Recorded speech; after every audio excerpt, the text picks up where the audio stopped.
Namaste. My name is Neelima.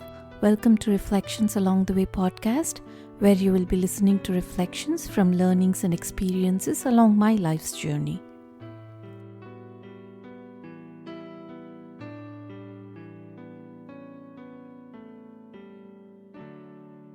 So now we have understood that if the mind is happy, then we are happy. If the mind is unhappy, then we are unhappy. So our entire life experiences, our entire life is dependent on the state of our mind.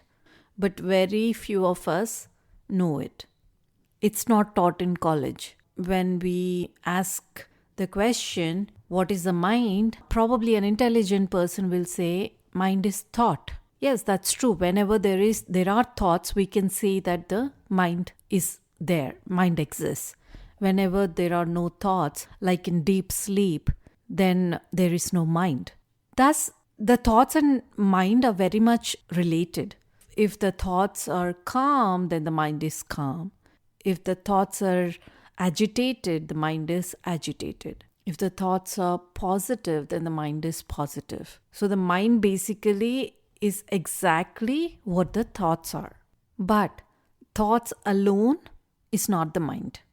The masters of India, the ancient sages, have concluded that the thoughts and the mind have a relationship similar to that of water and the river. So water by itself is not a river. A pool of water is also not a river. But when the water is flowing in a continuous stream, then a river is born. And in a similar way, when thoughts are flowing in a continuous stream, then the mind exists. Otherwise, the mind does not exist. When the waters in the river are muddy, then we say that the river is muddy. And when the waters are clean, we say that the river is clean. Similarly, when the thoughts are good, then the mind is good. If the thoughts are bad, then the mind is called bad. A person may be beautiful to look at, and he or she may be the richest in the world, and they may have a big car, big mansion, and so on. But if his or her mind is unhappy, then he or she is unhappy. All the money in the world and all the beauty in the world will not make them happy. If the mind is good, then everybody is attracted to the owner of that mind. We can understand the mind further by understanding its relationship to the intellect. So whenever we think of the expression of thoughts, then we can categorize it into thoughts as emotions, which is called the mind, and it's called manas in Sanskrit.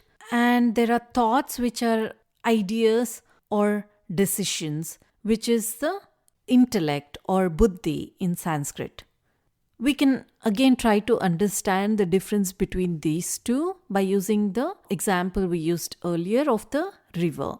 So mind is a continuous flow of thoughts like the flow of water in the river, whereas the intellect is that which directs the thoughts, just like the banks of the river directing the water in it.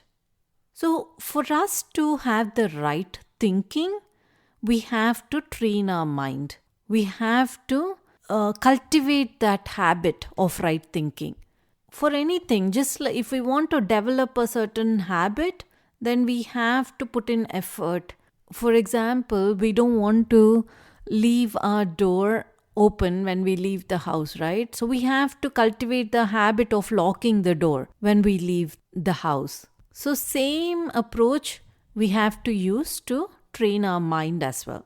We have to consciously negate our negative thoughts. So whenever we get a negative thought in our mind, we have to reject it immediately and totally. And then we substitute the negative thoughts with positive thoughts.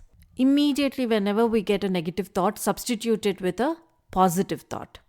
For example, suppose we see a person and we're like, oh my God, why is she behaving that way? Or why is he behaving that way?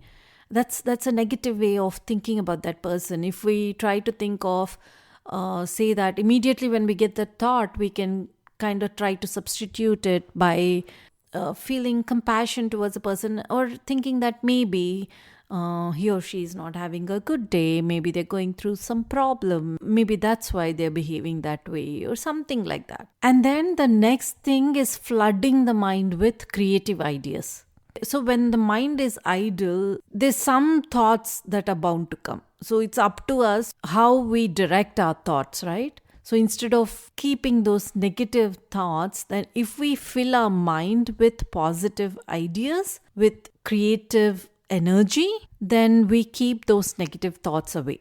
So using these methods, we can flush out all the, negativity that is there in the mind, and we can remove all the filth of those negative thoughts. We can sweep it clean, and we can re-energize it with positive and vibrant thoughts. In later lessons, Swamiji goes into more detail, explaining more practical means for controlling the mind.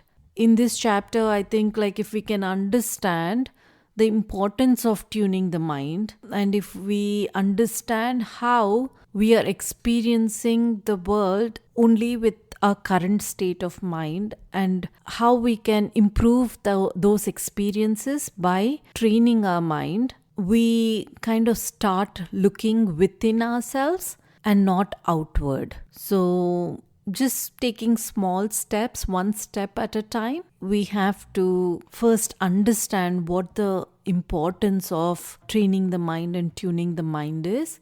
And we slowly understand what the mind is exactly.